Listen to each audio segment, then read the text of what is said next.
Hey everyone, this is Terry. If you are the owner of a Luminaire, you have the ability to be able to use the border function on your machine. There are two different border functions if you own Upgrade Kit 1. If you don't, you just have the first border function, which limits you a bit. I'll show you that when we go back into the video, but I want to show you the sample I made using one of the new borders in Kit 1. Isn't this pretty? It's a little feather border. Now in this sample I also use some of the motifs that are in my design center and a single fill, which is also part of Kit 1, and I quilted this little piece here. This is going to be a doll blanket for my granddaughter. All I have to do is add the binding, but there was a problem too. This would have worked fine if I followed the measurements that they shared in your manual, and by that I mean your PDF manual, or if you watch Brother Support video. If this sashing strip fell inside of a quilt, the way that they show you to measure from one side to the other and from the top to the bottom would work.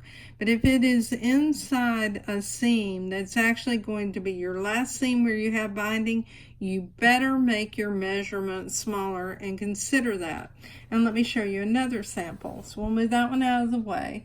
Here's an example. See, this is where my binding's going to be, and this is falling right there on the line of the binding. In fact, I probably needed to make it slightly smaller.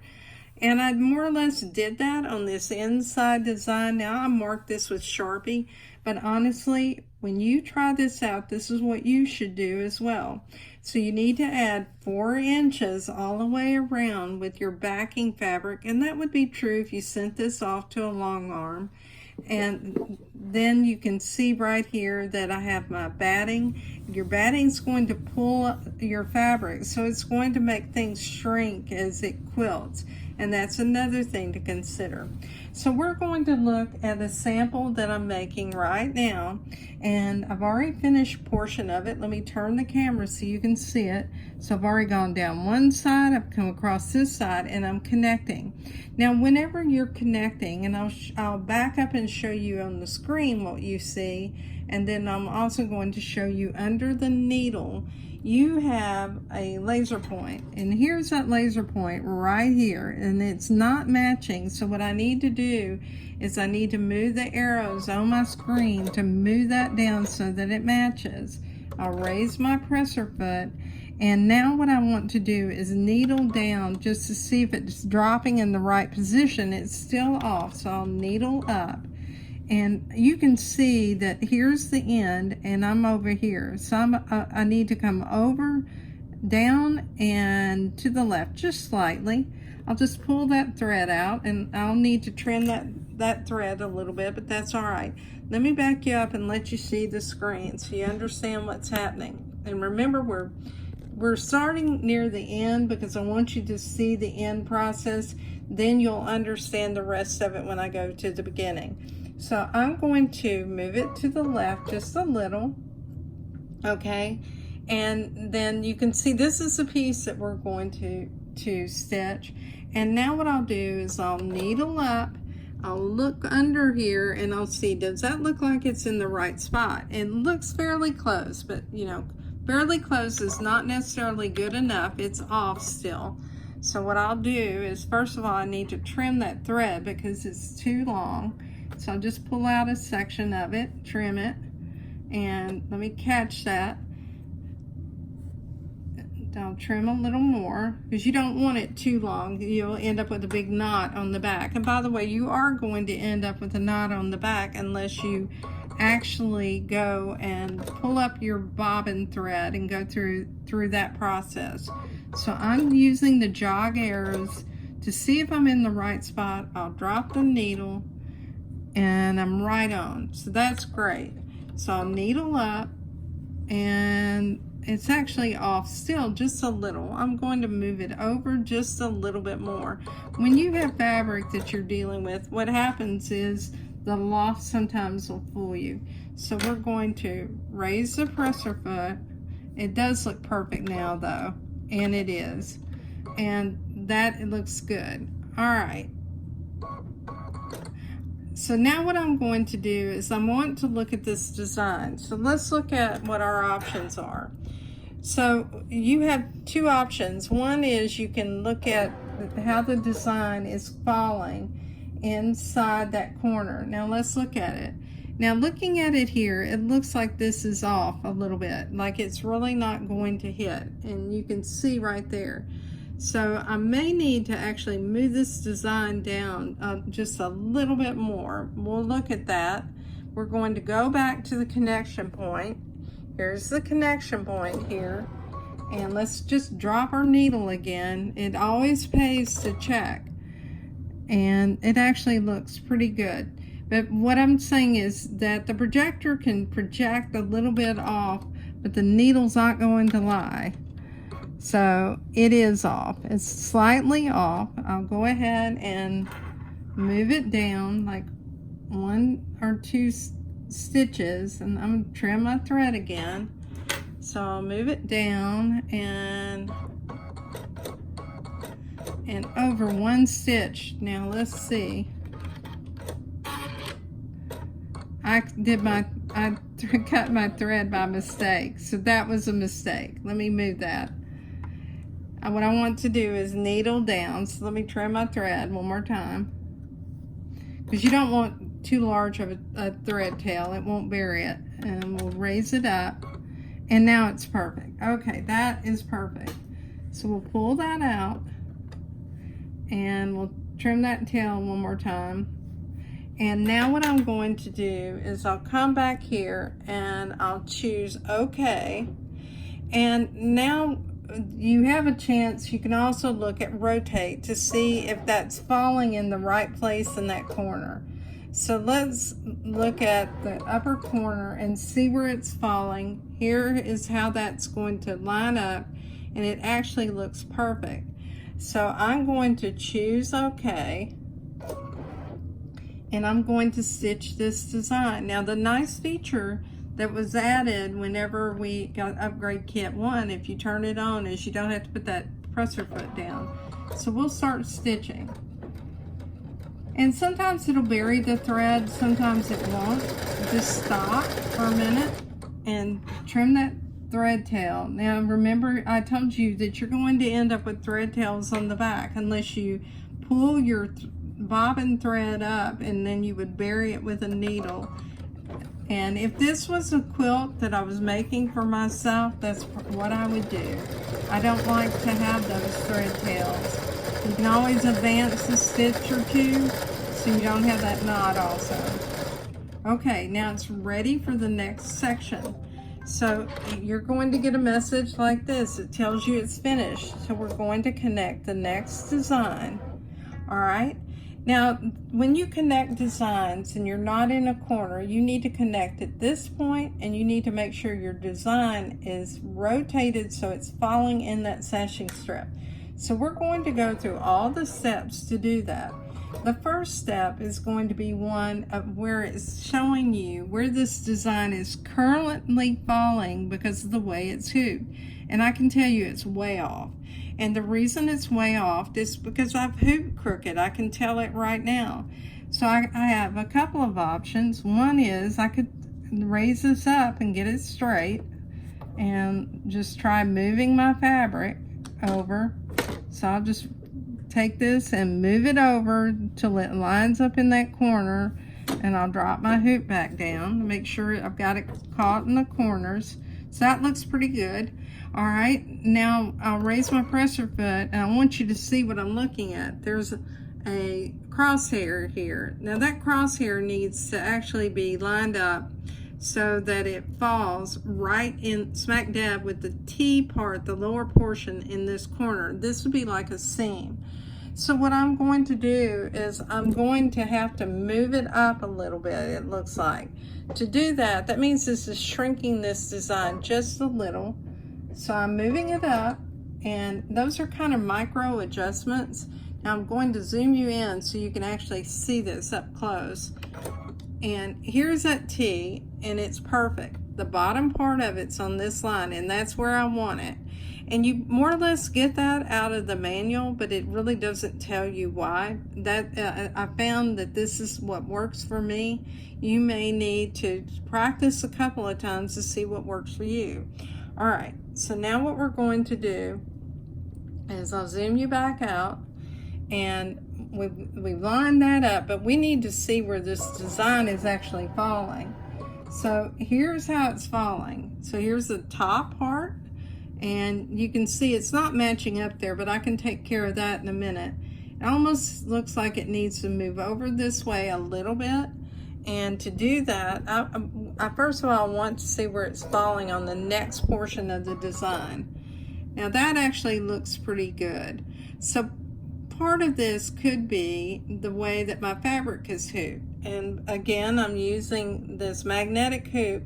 So I'm going to go back up to the top, and I'll just give my fabric a gentle tug so that it just pulls it over. Look at that. Now it's perfect. Great. All right, we're going to choose OK. And now what we're going to do is we're going to go to move, because we need to make sure those connect. So here's the connection point right here, and that's what we're looking at. So we'll come back, raise the presser foot, and there's a T under here. Now I'm going to zoom you in so you can see it. So here's that T, and it's not in the right spot. It needs to move over a little bit and move down. So what I'm going to do is use these jog buttons right here. I'll move it over to the left, and each time I move, my presser foot's moving up and down, and I'll look underneath the presser foot just to see if it's in the right place. And if it's not, if this is falling too high or something, then I need to move it down a little. So let me raise my presser foot. I need to move it to the left. I'll raise my presser foot, and now I'll needle down. Perfect. So I'll needle up again, and that is absolutely spot on. Couldn't be any better. Now, you probably are looking at this and seeing that this looks like it's sitting over here as opposed to where it's supposed to be with the angle of the stitch. Let's go back and look at the angle just to make sure that it's falling in the right place, because I don't want it stitching outside this line. So we're going to choose to go back into layout. Let's look at rotate. And what I want to do is I want to project this design to see where it's falling. All right, and looking at where it's falling, it does look like it's falling over the line a little bit. So I'm going to go ahead and adjust it over a degree, and that looks good. Actually, it doesn't. So I need to move this fabric a little bit and give it a little tug. That looks good. Now what I want to do is look up at the top, and that's looking pretty good as well. Now what we're going to do is we're going to trim that tail because it's way too long. All right, and get rid of these extra threads. And if you feel like you need to give it a little bit of a pull, a gentle pull, to get everything lined up, do that, because all of these things are going to add to the appearance. So I'll choose OK. And by the way, if I was doing this without this video, it'd be a very fast process. It's slow because I'm having to talk and tell you everything that I'm doing. So we're going to let it stitch.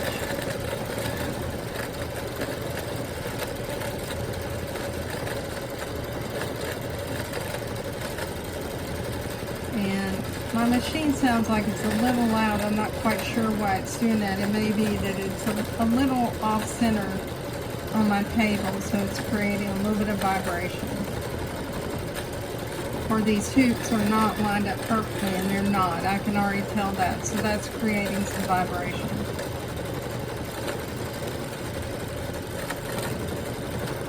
Okay, so that stitch.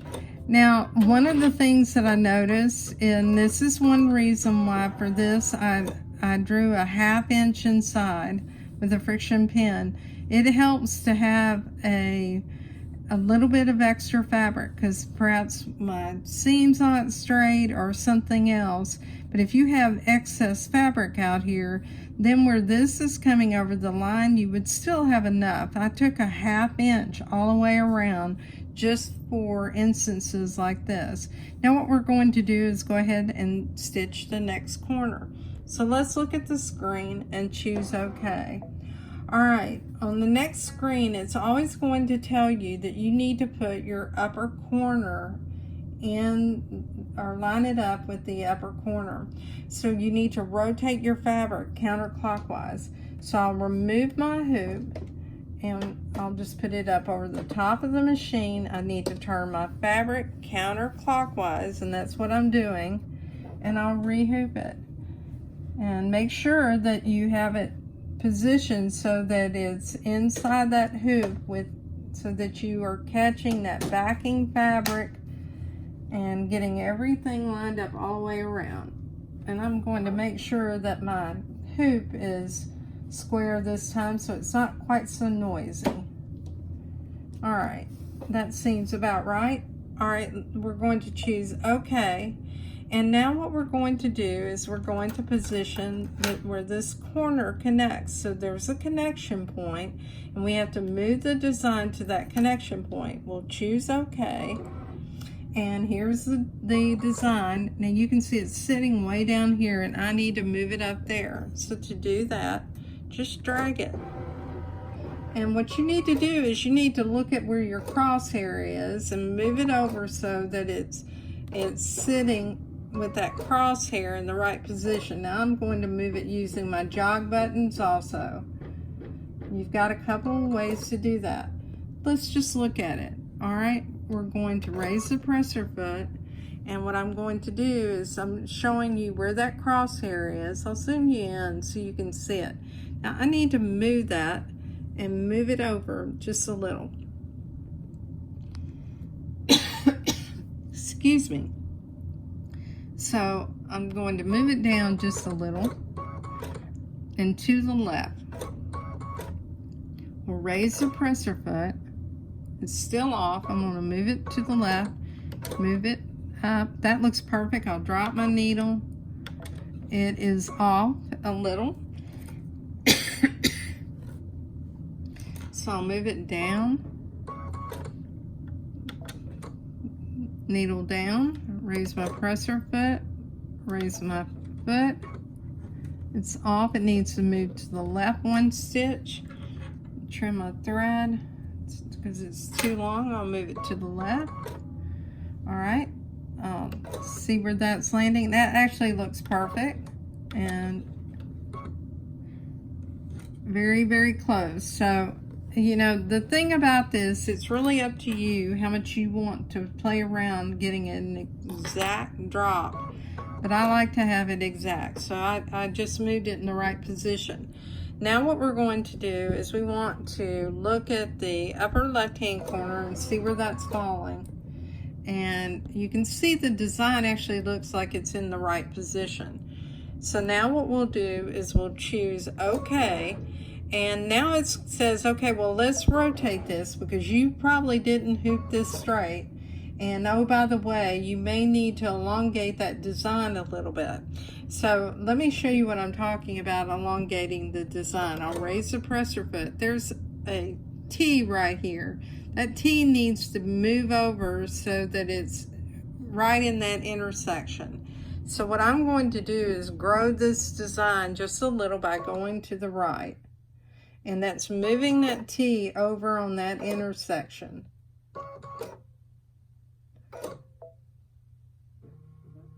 And you'll hear micro movements when it does this.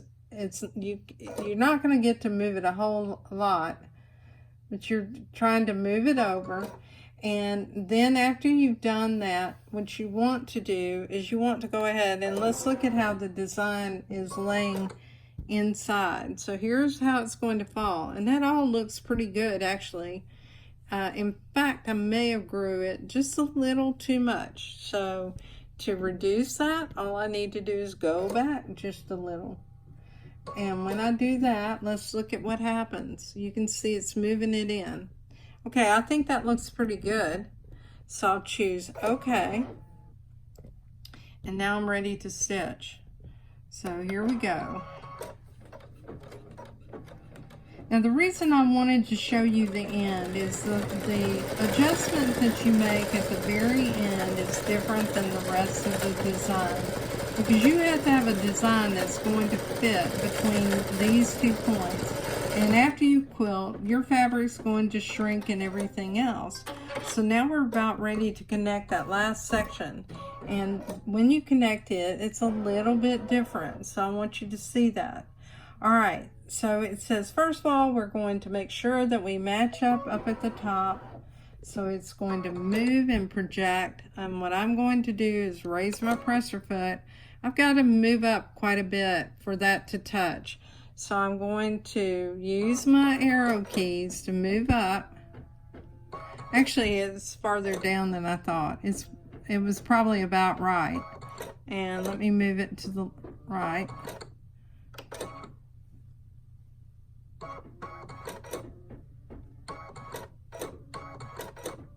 Sometimes it's spot on, and that's the day you're lucky, and that looks spot on. We'll needle down, needle up, and that's perfect. All right, so we're going to leave it there. Now what we need to do is we need to rotate it so that it swings it over this way a little bit because we're not hoop straight. So we're going to go ahead and choose OK. We'll go to rotate and use the rotate keys. And now what we're going to do is it's saying, okay, I want to line up at the connection point, and this is down on the bottom. So let me show you where we are. And this is what I was saying. This is different than what you have in the other instances. So now this needs to move over so it's lined up with that point.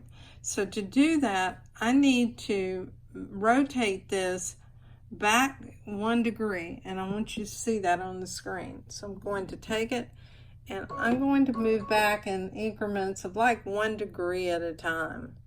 So here I am, and now what we'll do is we'll look at where it is, and it's actually about spot on perfect. So I think that if I do that, let me needle drop, that's going to end in the right place, and I will be very happy with that. All right, but let's look at how the design looks whenever we're looking at the screen. And you see how this is tilted in the hoop? So what I want to do is I want to look at the upper corner of it and see how it's projected. So we're looking at how it's projected, and we're just going to go down that design and choose the middle portion and the end. It actually looks pretty good. So we're going to choose OK. And now we're ready to stitch this because the light is green. So we'll go ahead and stitch that.